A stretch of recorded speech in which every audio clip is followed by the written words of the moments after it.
isn't nothing like that. It isn't nothing like that good soul music. Now use it and let Jay prove it. Just lose it. With everything you do, just know she got your back, yo. And she'll even make you laugh show after show. She got the vibes that'll make you ride top down. And if you got a couple pounds, she'll be around. Justified Madness.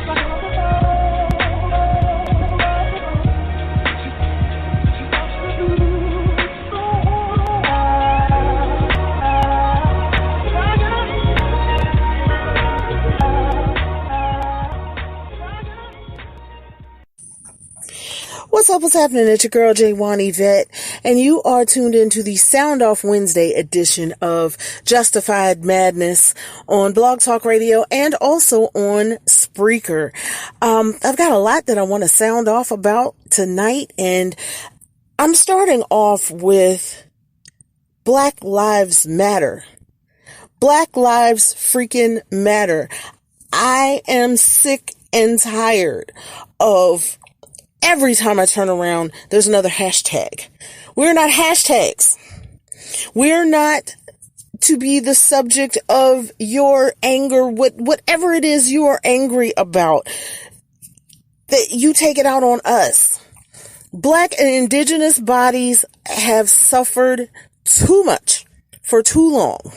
And I don't want to hear anything about how much money any Black Lives Matter organizers are making. I don't want to hear anything about what George Floyd did back in 2019 or what, or what the young man in Brooklyn Center. I'm so upset right now. I can't even recall his name. Daunte. I don't want to hear about he had a warrant against him. Guess what? They pulled him over. They had already gotten his license and registration. They had his license plates. They could have arrested him at another time. There was no reason to pursue him in that moment. You had the relevant information.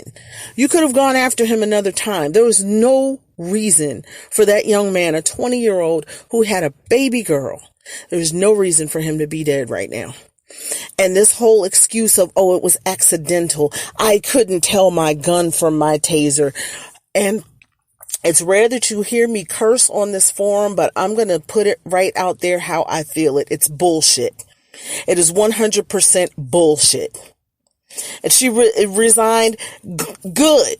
Now she needs to be, because I don't believe for a minute that there was anything accidental about that. A gun and a taser don't weigh the same thing.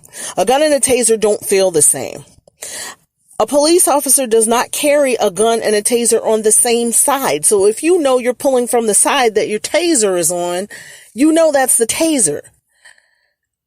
So I'm sick of the excuses. I'm sick of Black, brown, and indigenous bodies being abused because of whatever hangups are going on. And I don't want to hear about the system. We need to fix the system. No, we need to break the system. It needs to be broken, burned down to the ground, and rebuilt from the ground up, and get these white supremacists out of power.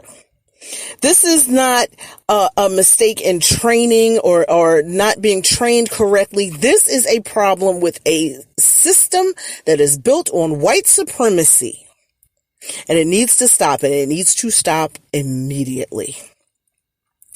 If you're listening to me on Blog Talk Radio, I'm going to kick it to some music right now and talk to you a little more on the other side.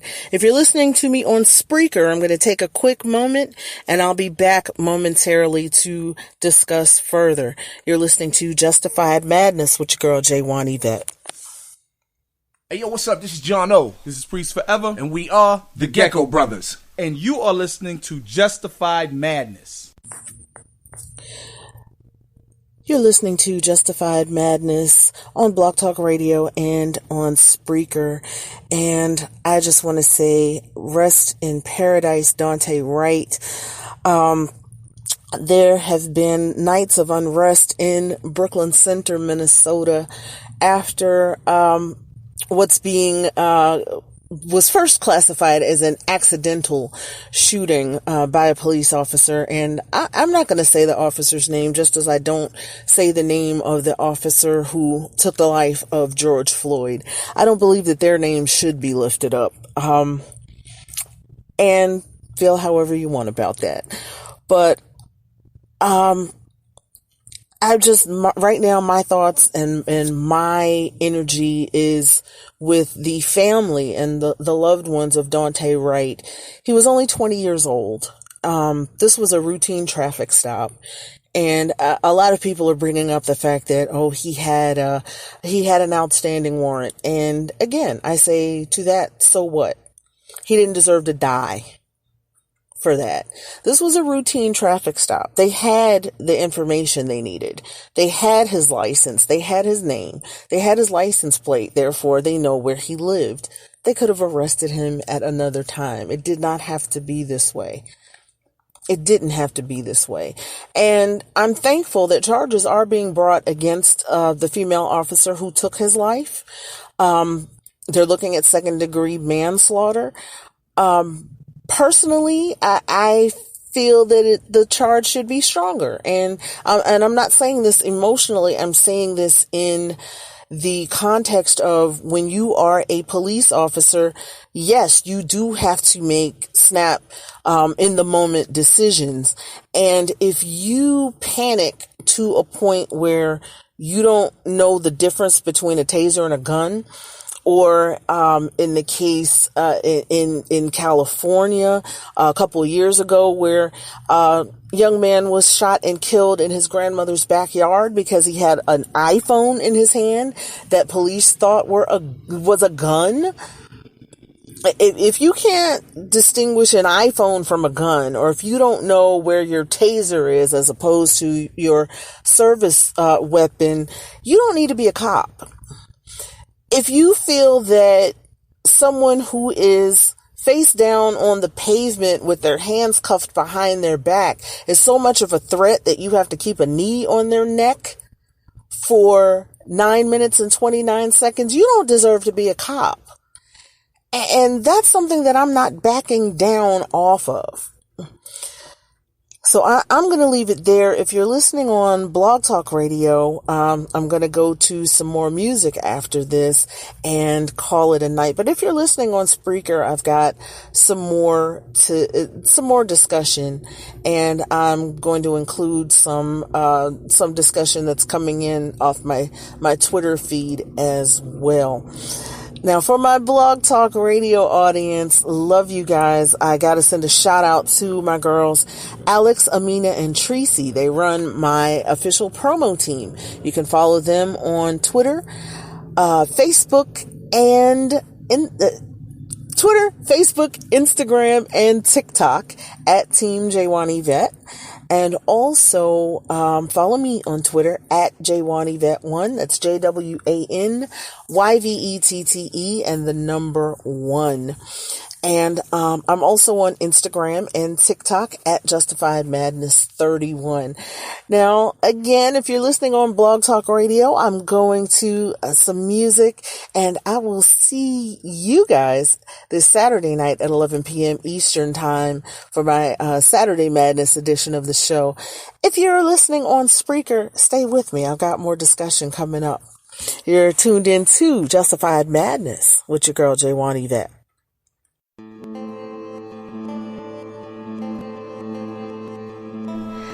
There seems to be some confusion, so to clear it up, I'd like to present a partial list of things that are not a reason to call 911 or open fire on people of color.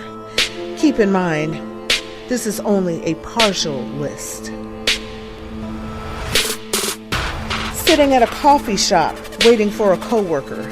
Standing in a grandmother's backyard holding an iPhone, swimming at a public pool, moving into your own apartment at night, checking out of an Airbnb, falling asleep in the common area of your campus, doing your job as a housing inspector, using coupons at a dollar store, using the restroom at a sandwich shop, riding your bike down the street, walking with your significant other on a public sidewalk, trying on clothes at a clothing store, walking home with a bag of candy and an iced tea while wearing a hoodie, selling loose cigarettes, The fact that you see these things as a threat to your existence says far more about you and your hatred than it ever will about us. This is why NFL players take a knee. I salute these real patriots who realize that as long as some of us remain oppressed, none of us are truly free. Hashtag resistance. Not because we hate one man, not because we hate any one race, but because we hate injustice and intolerance and racism. Hashtag resistance. Because religious freedom does not mean abusing Muslims or taking away the human rights of the LGBTQ community. Because Black Lives Matter does not mean that only Black lives matter, but because all lives do equally matter, therefore all lives should be protected equally, even after they are no longer in utero, no matter the color of their skin, no matter what language they speak, and no matter how they choose to worship. Hashtag resistance, because we will not allow hate to win.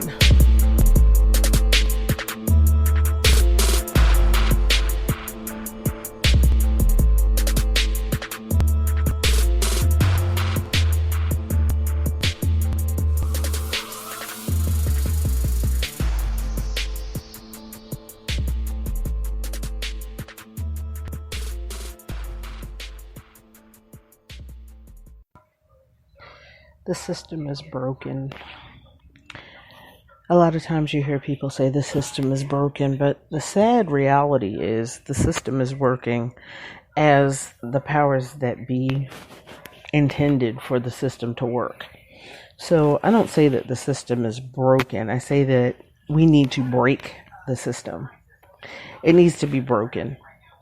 It needs to be dismantled and rebuilt by people who have the best interest of the people at heart, not having a handful of people hold all the power, and that handful of people has the power under the guise of protecting and serving to play judge, jury, and executioner. And this is what's going on. And the sad reality is, I look at my social media feed, and when I post something about any of these incidents, for the most part, I get positive feedback, but there's always that handful of people that jump in saying, he just should have complied.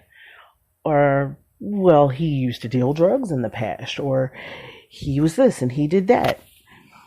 And the same kind of stuff that you're seeing in the trial of the former police officer who killed George Floyd.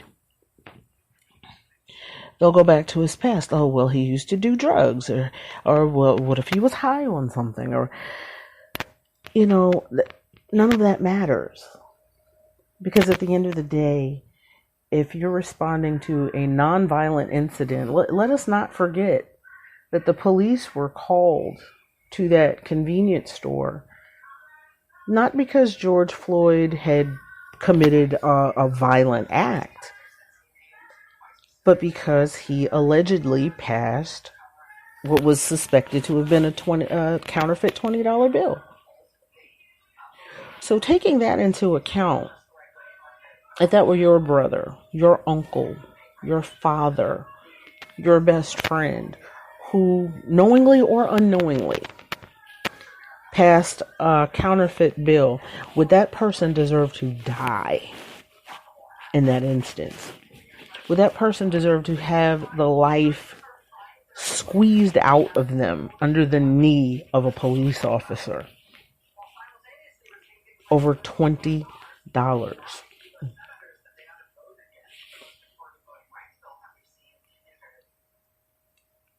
Daunte Wrignt was originally pulled over because of an air freshener hanging in his back window. Did he deserve to die for that? Did he deserve to die for that? That's the question you have to ask yourself. And if it takes, think about it. if this isn't a person that looks like you, or a person that comes from where you come from, it's easy to distance yourself and say, oh, well, those people. But those people are people. They're human beings. And you are no better than them. What if it were you? What if it were your son? That's what you need to think about when you make those statements. Because that's what I think about. And I have no choice but to think about it because I'm a woman of color. So if I had a son, that's what my son would look like. To borrow a phrase from President Obama. But that's the point. And because this is what I look like, I have had to have that conversation with my child. I have a daughter. And I had to have the talk. If you've ever seen the movie The Hate You Give, the movie opens with the father giving his children the talk. How to conduct yourself if you are ever pulled over. And even with that talk, even if you comply, you still, if you look like me, you still have to hope and pray that it doesn't devolve into violence. I have been pulled over for having tinted windows or whatever the case may be. And each time I've actually been pulled over twice. No, I take that back. It's been 3 times in all the years I've been driving. I've been pulled over 3 times. And each time my heart raced. And I knew I hadn't done anything wrong. And if you don't know what that feels like, and this is where we talk about white privilege. We're not saying that because you're white, you don't have any problems. That's not what that means.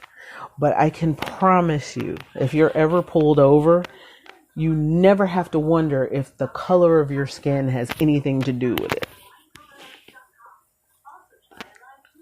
That's what it means. I can't guarantee that.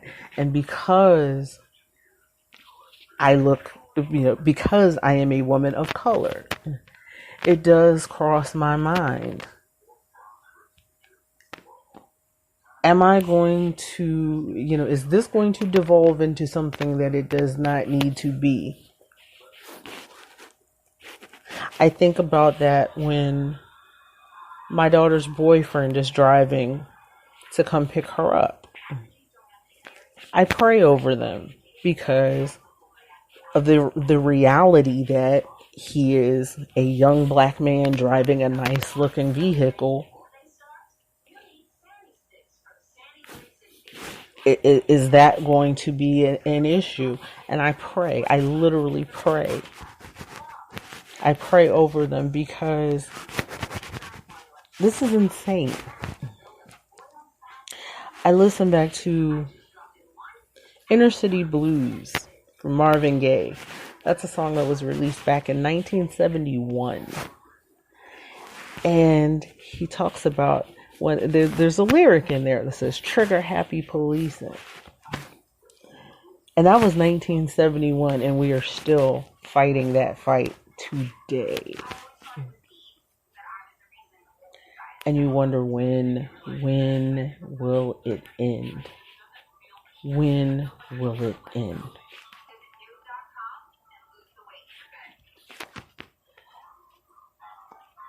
One thing I do know though, and I can say, even though we've been fighting this fight since before I was born, my parents marched, my grandparents marched.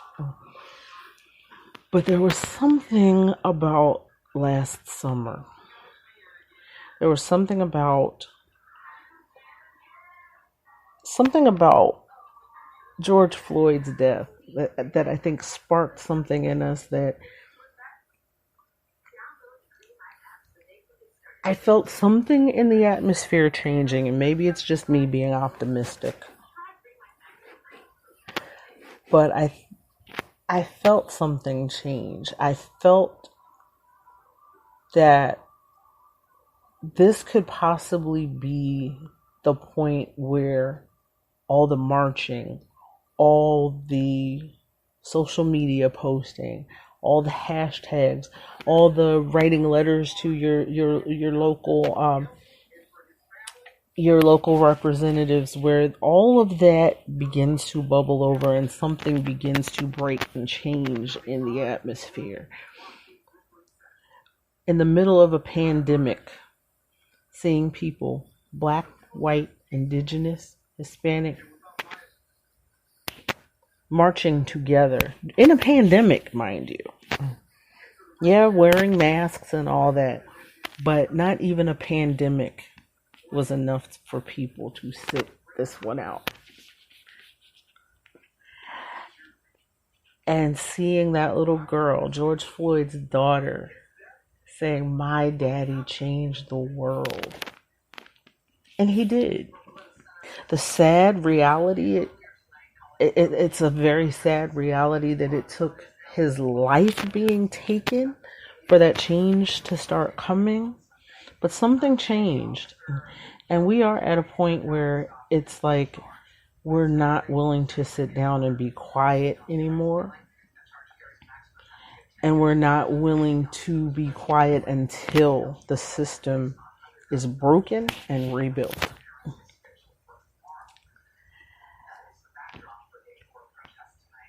So on that note, I am going to rest on that topic, but I hope to hear from you. I'm on Twitter again at JWanyVet1, JWANYVETTE, and the number 1. Follow me there, and let's talk about some things.